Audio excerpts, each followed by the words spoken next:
Well, thank you, Kali. Looks like we have another great audience with us today from all over the country. Thank you for coming into my office for a chat with me on funding reserves. Now, you've all heard the saying, you can lead a horse to water, but you can't make it drink. And as Kali said a moment ago, for years, managers, attorneys, accountants, bankers, and reserve study professionals have been telling boards to get a reserve study and adequately fund their reserves. But looking across the country, the majority of boards don't fund reserves adequately. They continue to nod their heads and convince themselves that the future is not their problem, or it's just too expensive to do that. And why are they missing this opportunity to take care of their association? Why are they missing this responsibility? How come these same people change the oil in their cars to keep the cars running well, and they also take the time to get cleaned up and dressed up when they have an event to attend? Both of these require planning in advance. They both require seeing a successful outcome and preparing, but magically these same people think that their association can last for an extended period of time without providing funding for the care it needs. So that's the good question I'll address in today's webinar: funding reserves and what happens when you don't. The future of your association is based on the decisions or indecisions you make today and at budget time, and there are consequences either way. This is the outline we'll follow in today's program. An important starting question is, can we see the future with enough clarity to care to do something about it? It's a matter of vision or understanding, or is it shirking the responsibility, feeling it's someone else's problem? Well, this is important to start with because it's usually the first excuse to not funding reserves. We don't know what's going to happen, so why should we plan? So in this section of the program, I'll share that I believe we can see the future. And it starts with the idea that you know yourself and your situation. You believe in yourself and your situation. Now, for me, I know that I need to leave my house 3 hours and 15 minutes before my flight to LAX is scheduled to leave. So if I'm in my driveway, if at only 2.5 hours before my flight, I know it's going to be a stressful drive and I could be late. I can see that future while I'm still in my driveway. So follow along as I guide you through today's material, helping you clearly see the future and how your choices today and at budget time shape the future of your association.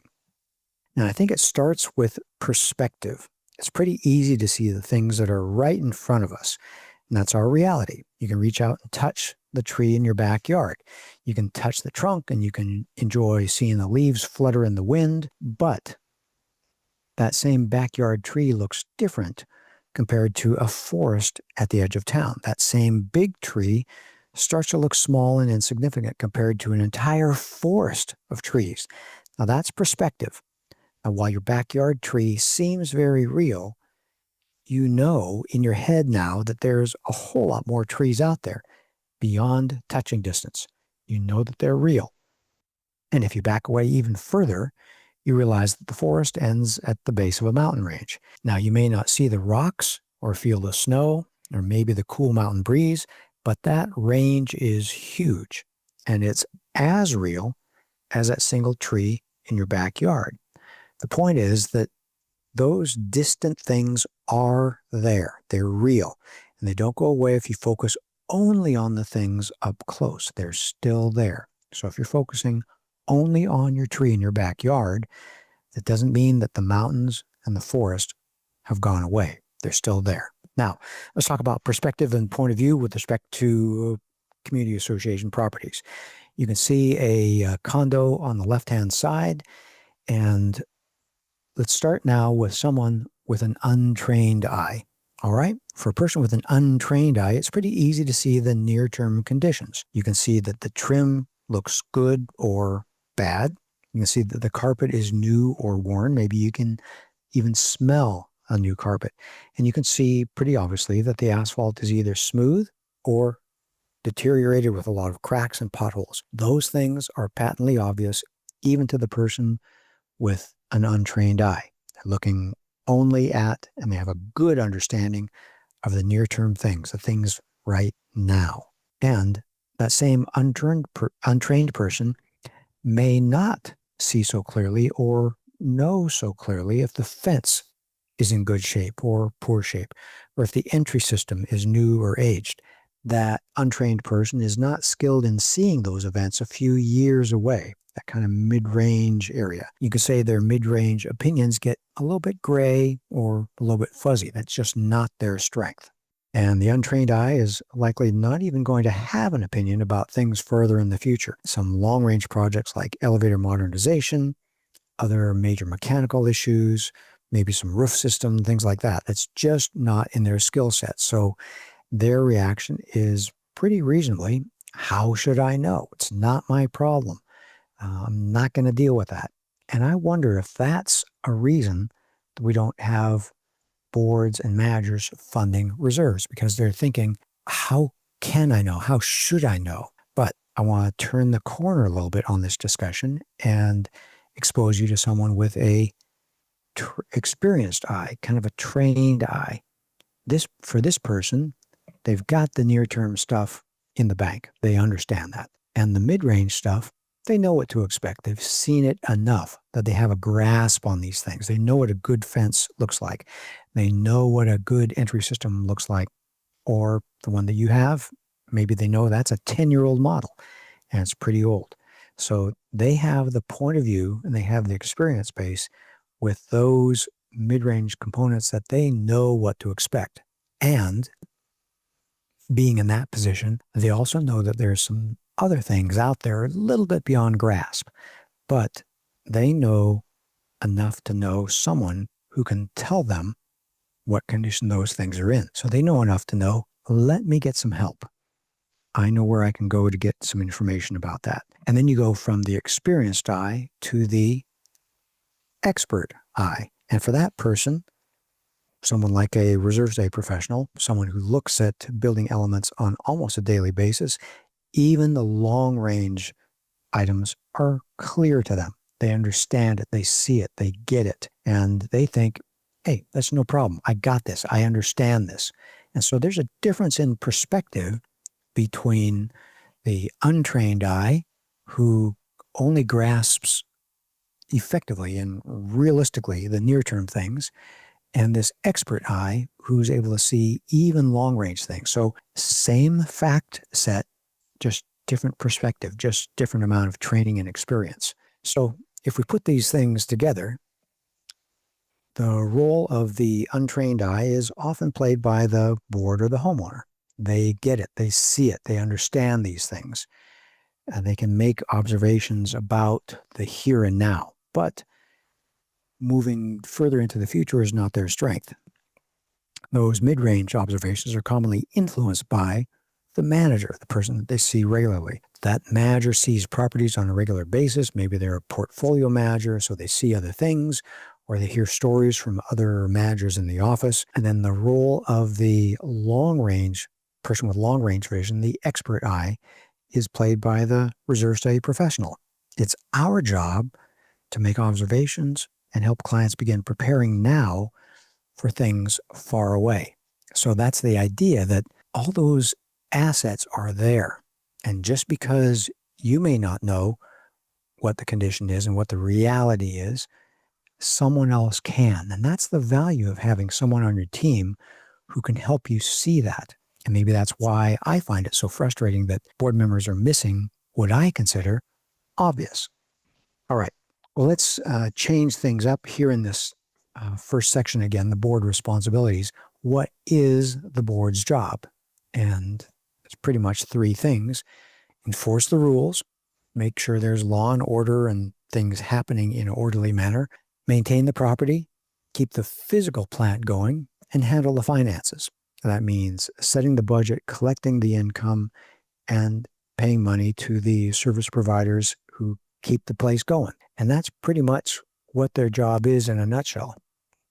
And the interesting thing is that a reserve study helps with two of these three basic functions of a board member. We help a board member see distant into the future because we can reveal that truth that's very clear to us.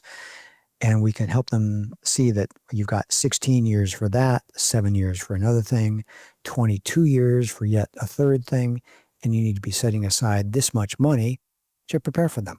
It's very simple. And so it's up to the board to, again, enforce the rules, what's said in the governing documents, the bylaws, how many board members are there, how they get elected, how to handle special assessments, the voting percentage, all those kinds of things. Maintaining the property is getting things done, seeing with clarity when projects need to be done. But in order to do that, oftentimes you need to have prepared years in advance. And Reserve Study helps preparing years in advance for those big things. Why is this the way it is? Well, it boils down to three things. Governing documents, the documents supporting the association. That could be governing documents, that could be the rules, again, the bylaws, things like that. Articles of incorporation. There's the principles of being a fiduciary, where you as a board member are responsible to care for the assets of others.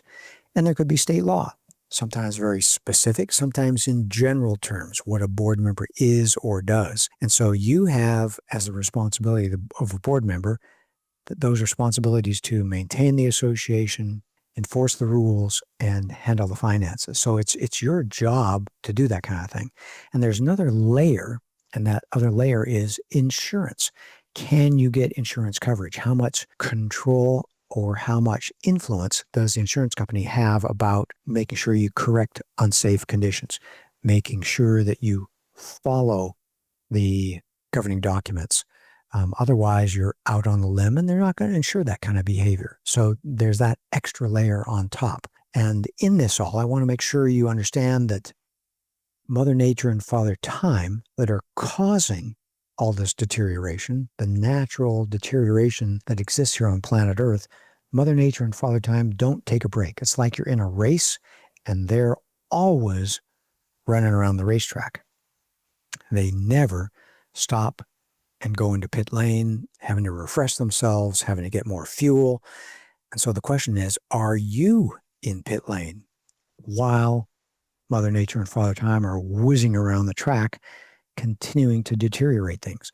Or are you going at a slower speed in pit lane and then you get out on the racetrack and you're not getting up to speed?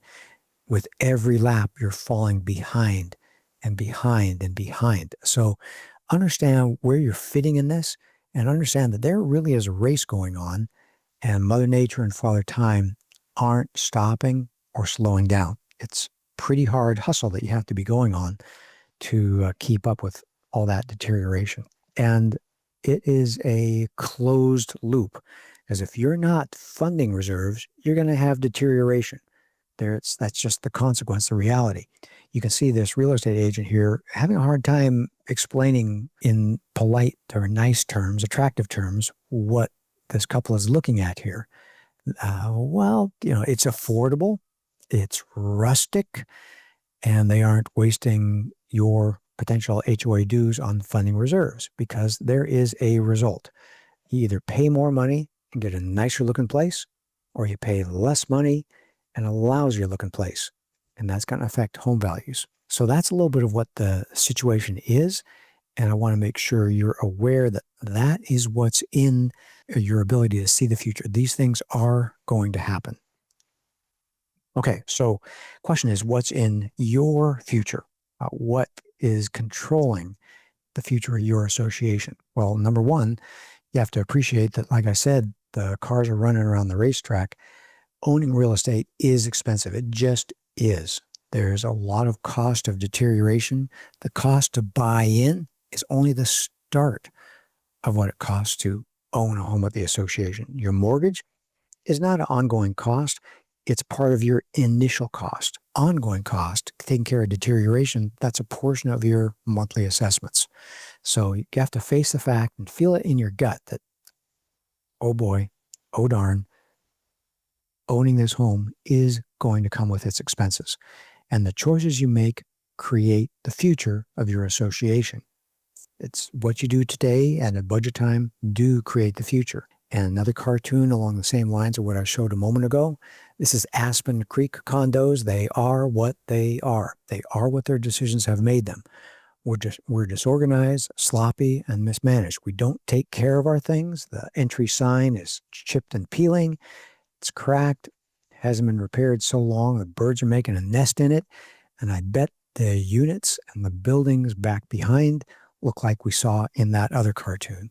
This is the future if you ignore the responsibilities of taking care of and keeping up with ongoing deterioration. So along that theme, what does it look like with underfunding? And that was one of the first parts of what Kali started the program here today. What really are the consequences? Well, if you are underfunding, if you're not keeping up with deterioration, the first thing you see is deteriorating conditions. This is asphalt that at one point in time was shiny and black and smooth, and now you can see it's all cracked and deteriorated, holes filled with water. This is a repair that the repair has failed, and it's just a lousy looking place. And because it's a lousy looking place, you have lagging property values. And that really hurts because that's going to hit you with thousands of dollars of lost opportunity because curb appeal is real.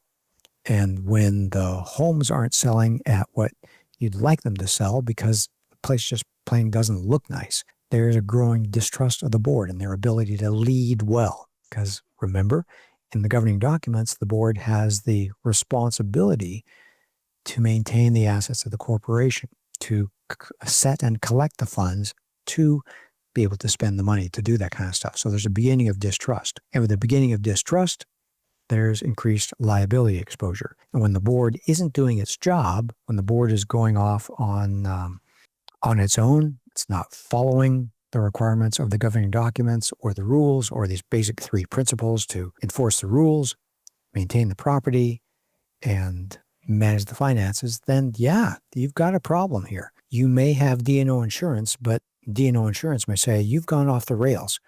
That is not authorized behavior that we cover as part of normal business. You have done something unusual, and that is on you. So be careful about that.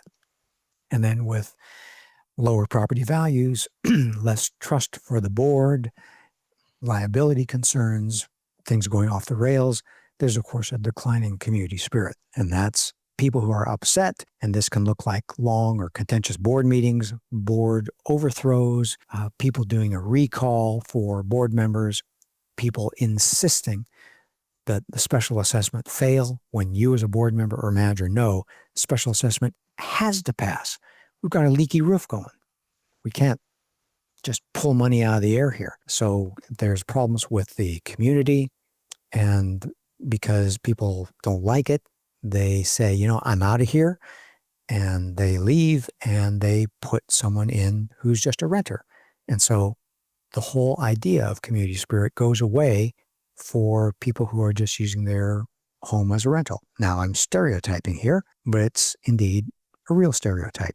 When there's increased rentals, there's less pride of ownership, and there's only a concern for keeping the monthly assessments down so the homeowner who's renting, the landlord, can maximize their cash flow. And that leads to safety concerns because projects aren't getting done. There's just not enough cash to fix the stairs. You can see a couple more stairs, and in a rain or snow, these are going to be pretty treacherous stairs. And it's not just this kind of stuff. It could be balconies. It could be some facade issues. It could be a lot of different things at the association. And that all leads to the death spiral, where you don't have people who care. The owners aren't willing to support higher assessment structure. And there's declining community spirit. It's a lousy looking place. People think it's a lousy place. And why? I'm not going to pass a special assessment for a lousy place. And that's a very real thing we call the death spiral. So be careful. We can see associations nosing up to that. And bad things happen when you begin to approach the end of the death spiral. Okay, I want to talk about the opposite strategy, where you are funding reserves responsibly. And typically, what we see after preparing thousands of reserve studies all across the country, there is a sweet spot. And that sweet spot is funding reserves 15 to 40% of your total budget. That's a freebie, I can tell you right now. It's not 10%. It's not 50%. It's usually somewhere in the 25% range. And that's, again, something that's just easy to remember, something that I want you to leave this webinar learning, that that needs to put you in the ballpark where your association is specifically, it's going to cost you some money to do a reserve study, but free webinar, the answer is you got to think in the 25% range. That's what it's going to take to fund reserves responsibly. Remember, I told you that owning real estate is expensive. This is typically what it costs to be able to offset ongoing deterioration. But when you do that, you can get maintenance done in a timely manner. You can get a roof repaired before it starts to leak and before it starts to make a lot of costly interior damage. All these kinds of things. And it can be not just the timely maintenance that saves additional funds. It can be making sure that you have the money so that you can avoid special assessments and loans. And I've got asterisks there because special assessments give the owners a lot of pain, and loans give the association members a lot of cost, because now, in addition to the loan principal, you are paying significant interest to the bank. So instead of earning it from the bank, offsetting your reserve funding requirements, now you're paying it to the bank, and that gets real expensive. So you avoid this whole problem. You can relax and know that the board has things under control. And because the board has things under control, you enjoy living there. It's a great place. The pool is clean, the spa is warm, the entry gate works, the lobby furniture is attractive. There's just so many minutia type things that all add together, and you realize, I like living here. It's a good place. And yes, it's going to cost you another $10 or $20 or $50 a month, but really that's the difference right there. And when you do that, you have increased home values, maximized home values, homes that will appreciate in the thousands of dollars. And that's much more than the tens or 50s or $100 type numbers that it costs in the higher funding that it takes to fund reserves responsibly. So when I was growing up, they call it the brass ring. The prize is increased home values. And the cost-effective way to get there is funding reserves responsibly. It's very doable. So on that note, the question is, well, what do we do? What are the paths forward? How do we get there? Well, I want to make sure you understand that it's not just me. In 2021, the CAI Research Foundation prepared this report called Breaking Point. You can Google it, CAI Research Foundation. And actually, I'll probably put a link to this in the show notes. Another reason to stay and fill out the end of session survey. But they concluded in this big, significant and exhaustive survey, how do associations make it to successfully into a long life? And it's pretty much just four things. Number one, fund reserves as recommended. You need that income going towards being ready to pay the bills. Spend the reserves as recommended. So when it's time to replace the roof, you replace the roof. When it's time to seal the asphalt, you seal the asphalt. You're maintaining it. That just helps the asphalt work and serve the association a longer time. Update your reserve study regularly so you have fresh information based on fresh data, and listen to your trusted advisors. That's commonly getting your structural evaluation or your balcony inspection or elevator load test or listening to your HVAC expert, whatever it is. That's how you prepare. Again, that's the idea of perspective. As a board member or manager, you're not expected to know everything. Rely on your trusted advisors. They're going to be able to give you the perspective to know what's out there. How much is it going to cost? When is it going to happen? And then why is this all necessary? Because deterioration is real. It's like gravity. When I'm doing a live presentation, I'll pull my keys out of my pocket, hold them in my hand, turn my hand over, and I'll drop them on the table. Deterioration is as real as gravity.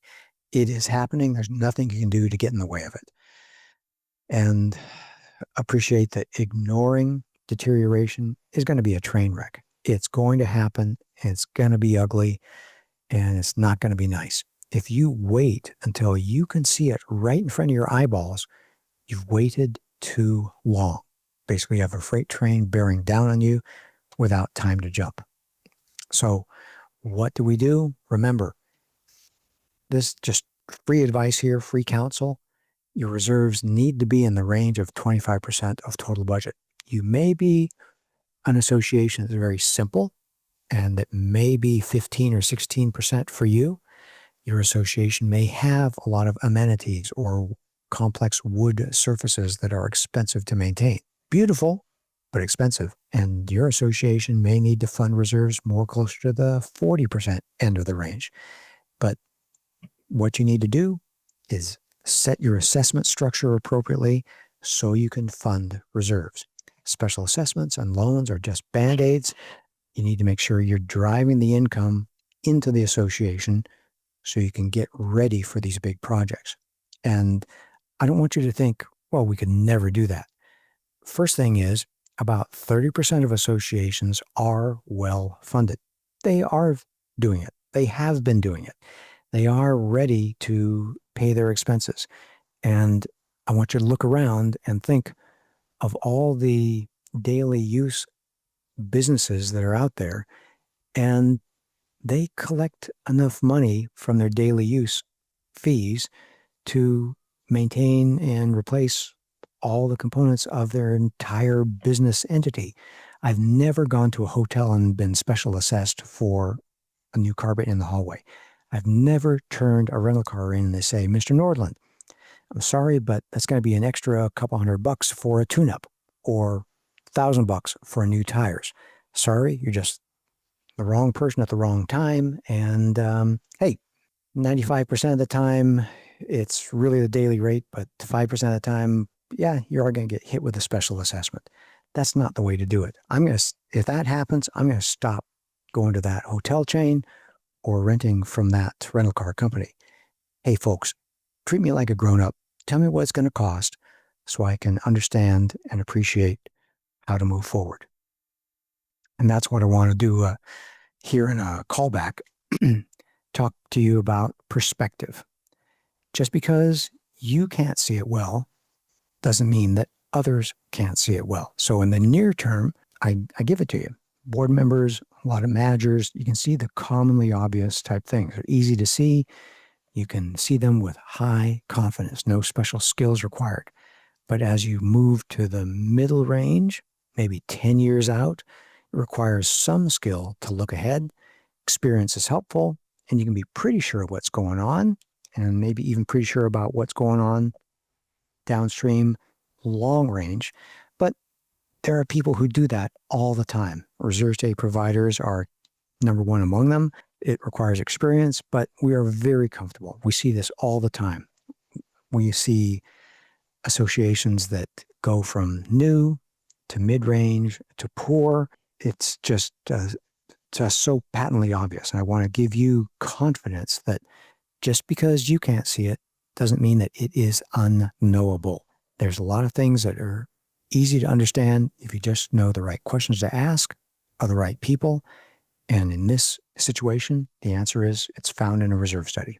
So let me turn the corner to the last section of our presentation today and wrap it up in a summary. What I want to be able to tell you with and leave you with is that projects are approaching with unnerving pace. Think about that race where the cars are zipping around the course, zipping around the oval at a high rate of speed. They are not stopping for a pit stop. Mother Nature and Father Time are moving forward fast. Those future reserve projects will happen. Now, you may not know exactly when it's going to happen or exactly what the cost is, but you know that it is going to happen. And as they draw closer, as you age, those projects get clearer and you can refine the cost estimate. You can refine the timing estimate. Maybe 5 years ago, you thought the roof was going to be going to serve 15 years more. After 5 years, instead of it dropping to 10, maybe you think it's more down in the 8 or 9 range. You can refine your estimates as you get closer, but still, the roof is going to fail. If you wait until it's right in front of you, that obvious range to the untrained eye, you've lost your opportunity to prepare, and you're now in special assessment or loan land. I think as Warren Buffett likes to say, when the tide goes out, that's when you can see who's wearing a bathing suit or not. So when the time comes to do your actual projects, that's when you find out who is prepared or not. Now, There are early warning systems. Like you've heard the idea of a canary in a coal mine. They're sensitive to carbon monoxide.